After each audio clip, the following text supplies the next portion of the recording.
sosial horizontal. Saya Ika Tinuraini. Relasi merupakan mobilitas peralihan mobilitas. Saya Ilham Arifin. Nah, selanjutnya kita akan lanjut pembahasan dari yang tadi. Kita bakal membahas materi tentang ini.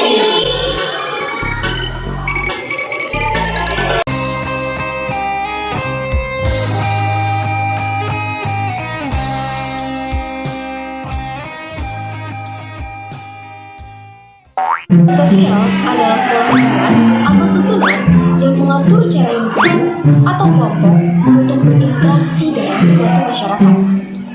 Struktur sosial ini mencakup aturan, norma, dan juga peran. Struktur sosial ini dibagi menjadi dua, ada status sosial dan juga peran.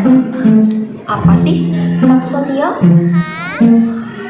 Status sosial adalah posisi atau kedudukan yang didapatkan oleh seseorang sesuai dengan hak, peran, dan juga tanggung jawabnya. Status sosial ini dibagi menjadi tiga, ada ascribed status, estimate status, dan assigned status. Mari kita bahas satu-satu. Yang pertama ada ascribed status. Ascribed status merupakan status yang diperoleh melalui kelahiran. Kelahiran? Yap, kita misalkan seseorang yang mendapatkan gelar Raden. Gelar Raden tersebut ia dapatkan tanpa melalui usaha, melainkan hasil dari keturunan dari leluhurnya, sehingga ia bisa mendapatkan gelar Raden tanpa usaha. Selanjutnya ada estimate status. Estimate status merupakan status yang diperoleh melalui usaha. Usaha, yap, betul, seperti sarjana. Seseorang bisa mendapatkan status sarjana karena ia melalui proses belajar, kuliah, sehingga mendapatkan sarjana tersebut melalui usaha. Dan yang terakhir ada assigned status. Assigned status ini merupakan status yang diperoleh dari hasil kepercayaan masyarakat. Kok kepercayaan masyarakat?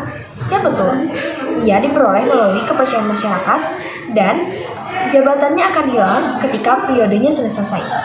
Misalkan, betul, presiden.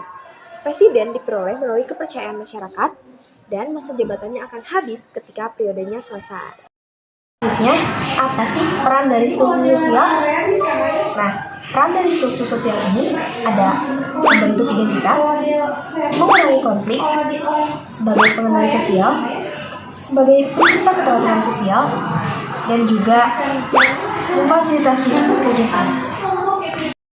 Lalu, apa aja sih faktor dari struktur sosial ini? Oke, yang pertama ada perbedaan letak geografis. Indonesia terletak di antara dua benua dan juga dua samudra, menciptakan perbedaan struktur sosial secara tidak langsungnya. Lalu, ada iklim. Indonesia beriklim tropis. Setiap tempat memiliki iklim yang berbeda-beda, otomatis menciptakan perbedaan dari struktur sosial setiap wilayah juga. Selanjutnya, ada topografi. Setiap masyarakat pasti berbeda dalam tempat tinggalnya. Ada yang di dataran rendah, ada yang di dataran tinggi, dan sebagainya. Otomatis, secara tidak langsung, mereka memiliki perbedaan dari struktur sosialnya. Dan yang terakhir, ada perbedaan sumber daya alam. Misalkan, masyarakat yang terdapat di wilayah pedesaan dan juga perkotaan, otomatis, secara tidak langsung, mereka memiliki perbedaan sumber daya alam. Diferensiasi sosial merupakan penggolongan atau pengelompokan masyarakat secara sejajar atau horizontal di dalam diferensiasi sosial. Jadi itu dalam masyarakat majemuk yang di masyarakat ini terjadi, yaitu ada suku bangsa, ras, agama, dan sebagainya. Kau buram? Nah, udah benar ini. Nah, selanjutnya kita akan lanjut pembahasan dari yang tadi. Jadi kemajemukan sosial ini dilihat dari ciri-cirinya, yaitu ada dari ciri fisik, ciri sosial, dan ciri budaya. Berdasarkan ciri fisik ini dapat dilihat dari warna kulit, bentuk mata, bentuk rambut, dan sebagainya yang berkaitan dengan fisik. Nah, selanjutnya itu ada ciri berdasarkan sosial. Nah, ciri diferensiasi berdasarkan sosial ini perbedaan karena ada pekerjaan atau menimbulkan perbedaan secara pandang yang perilakunya dalam masyarakat. itu. Selanjutnya itu ada berdasarkan budaya. Nah, berdasarkan budaya ini berhubungan erat dengan pandangan hidup suatu masyarakat, menyakup nilai-nilai di dalamnya seperti religi, sistem kekeluargaannya, keuletannya, dan ketangguhannya.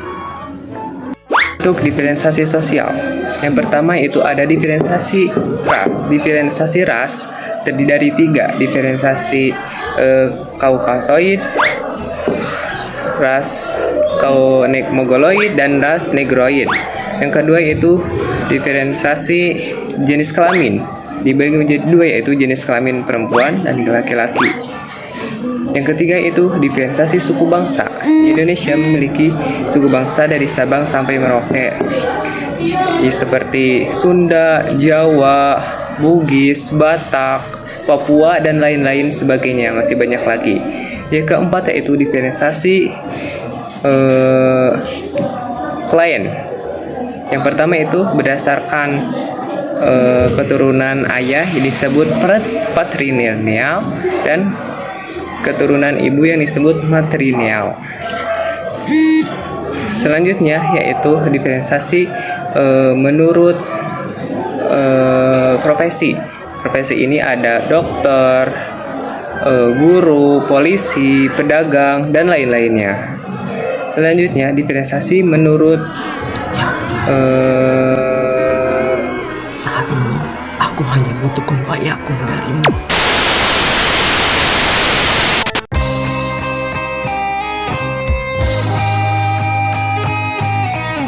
Selanjutnya kita akan membahas terkait stratifikasi sosial. Stratifikasi sosial itu apa sih? Nah, stratifikasi sosial merupakan pengelompokan masyarakat sosial berdasarkan garis vertikal.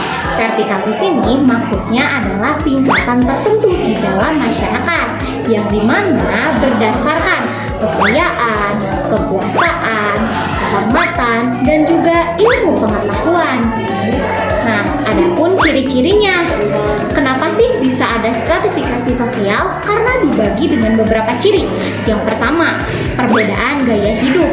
Kemudian, perbedaan memperoleh sumber daya alam dan juga perbedaan kemampuan serta adanya simbol. Nah, teman-teman, selanjutnya ada faktor dari stratifikasi sosial. Yang pertama, adanya perbedaan ras dan budaya. Perbedaan ras dan budaya ini yang dimana masyarakat sekitar atau setempat pastinya memiliki adat atau aturan tertentu dalam menentukan stratifikasi sosialnya. Kemudian, yang kedua adanya pembagian tugas yang terspesialisasi. Tiap tingkatan akan memiliki tugas yang berbeda. Kemudian yang terakhir adanya perbedaan pembagian hak dan juga kewajiban. Nah, dari ketidaksetaraan atau ketidakseimbangan pembagian hak dan kewajiban, maka muncullah stratifikasi sosial. Selanjutnya ada yang dinamakan sifat stratifikasi sosial. Nah, yang pertama ada stratifikasi terbuka. Ini menunjukkan kondisi di mana seseorang dari lapisan tertentu bisa berpindah ke lapisan yang lebih tinggi ataupun yang lebih rendah. Contohnya, seseorang dari keluarga miskin yang berusaha bekerja hingga mencapai banyak kekayaan dan juga uang sehingga mampu mengangkat derajat dirinya dan juga orang tuanya. Nah, kemudian ada yang dinamakan stratifikasi tertutup. Di sini menggambarkan kondisi seseorang dari lapisan tertentu tidak bisa berpindah ke lapisan yang lainnya. Nah, di sini menunjukkan masyarakat feodal atau masyarakat yang menganut sistem kasta. Selanjutnya, ada yang dinamakan stratifikasi campuran, gabungan dari kedua stratifikasi yaitu stratifikasi terbuka dan juga tertutup. Contohnya, seperti seorang budak yang memiliki banyak uang, namun tetap saja karena berasal dari keluarga budak, dia tetap dilabeli sebagai budak meskipun memiliki kekayaan.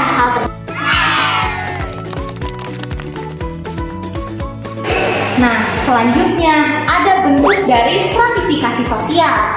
Yang pertama, dari sisi ekonomi dibagi menjadi beberapa golongan. Ada golongan sangat kaya, golongan kaya, dan juga golongan miskin. Nah, Selanjutnya ada dari segi politik, dibagi menjadi dua, ada kasta dan juga demokrat.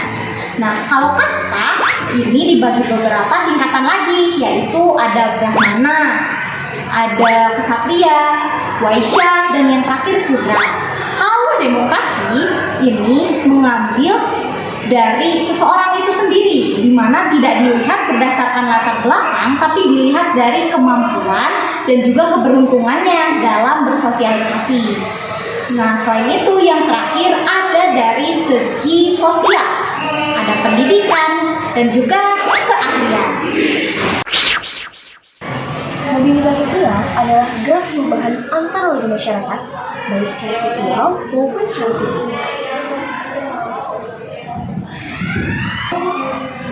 Mobilitas secara vertikal merupakan kedudukan posisi dari satu kedudukan pindah ke kedudukan yang lebih tinggi.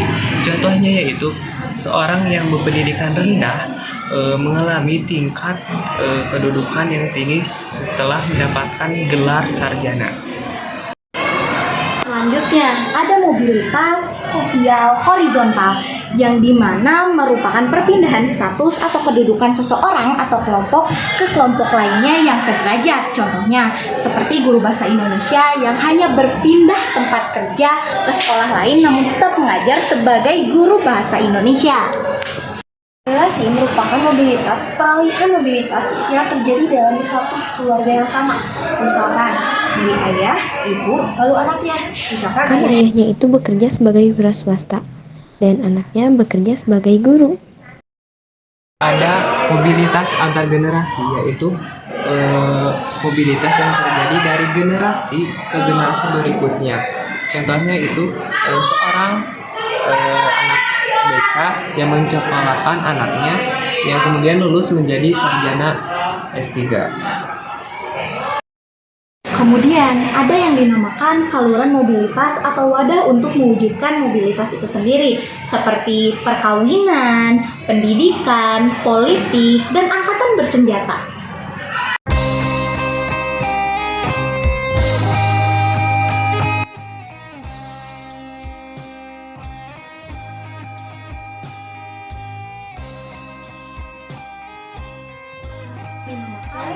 Mobilitas antar generasi